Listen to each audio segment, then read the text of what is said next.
Hello বন্ধুরা। তো এই যে আমি আবার একটা ব্লগ নিয়ে চলে এসেছি আজকে অনেক দিন পরেই।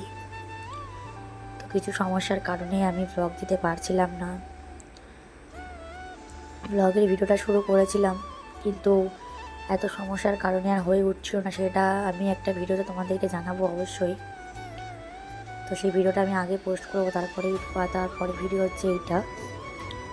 তো এই যে আমি দোকান থেকে এসে আজকে যেহেতু সারাদিন বৃষ্টি পড়ছে, তো এই যে আমি না বোমাকে ডেকে নিয়েছিলাম আজকে খিচুড়ি করবো বলে। একটুখানি একা একা থাকি তো, তাই আজকে একটু বোমাকে ডেকে নিয়েছিলাম। বোমা যেহেতু এখানেই ভাড়া থাকে পাশে, তো ওকে ডেকে নিয়েছিলাম। আর এই যে ছোট্টটা আমার সাথে, আমার ছোটো নাতিটাকে নিয়ে চলে এসেছিলো। তো আজকে একটু খিচুড়ির আয়োজন করেছি, অল্প করে খিচুড়ি আর ওই পুঁই শাকের একটা চচ্চড়ি করব।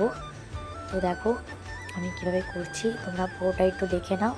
তোমাদের যদি আমার রেসিপিটা ভালো লাগে তোমরা অবশ্যই করতে পারো। আমি যেরকম করে করেছি সেইভাবে করে একবার খেতে পারো। যদি ভালো লাগে এরকম করে তবে অবশ্যই আমাকে কমেন্ট করে জানিও। তো এই যে চচ্চড়িটা বসিয়ে দিয়েছি। আমি পরপর যা দিয়েছি আমি এটা দিয়ে দেব, তোমরা এইভাবে করতে পারো।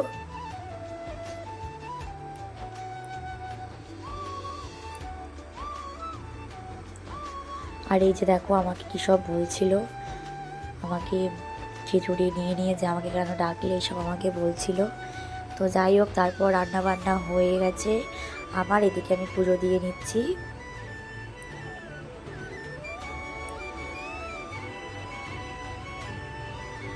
এই যে ঠাকুর ঘরে আমার পুজো দেওয়া হয়ে গেছে। এবার আমার শাশুড়িকে আমার বাবাকে প্রণাম করে আমি এই যে খিচুড়ি বাড়তে বসে পড়েছি। আর এই দেখো ক্যামেরা ধরে কী সব বলছে আমাকে। তো এখানে আমি এটাই বলছিলাম যে আমি তো অনেকদিন ধরে ভিডিও দিইনি, আর আগের ভিডিওটাও আমার খিচুড়ির ভিডিওই ছিল। কিন্তু যেহেতু আজকে অনেকদিন পর আমি ভিডিওটা পোস্ট করছি, তো আজকে যেহেতু আমি খিচুড়িটাই রান্না করেছি, সেই জন্য এই ভিডিওটাই আমি আজকে দিলাম। সেটাই আমি বলছিলাম ওকে, আর আপনাদেরকেও এটাই বলছিলাম।